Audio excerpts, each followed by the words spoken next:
po. So, syempre, comeback win po siya. And nung second, third set, talo po.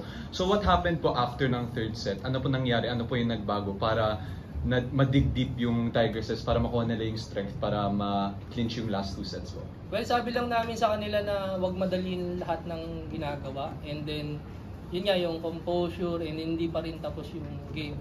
And then, dun sa unang interview ko nga, sabi, anong ginawa ninyo nung first set, bakit ganun kalayo? Well, talagang sinagot ko dun sa interview na yun is maglaro lang sila for each other, tsaka maglaro lang sila para sa UST.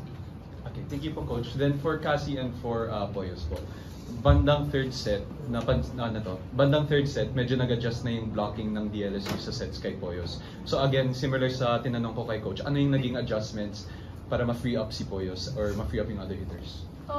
For me po as a setter, nagtiwala lang talaga ako sa sistema and sa mga sinasabi ng coaches kasi mas nakikita nila yung nangyayari sa loob. So ayun, kung ano yung mga plays na in-instruct nila sa akin, yun ang pwede sinusunod. Ikaw naman, Poyos.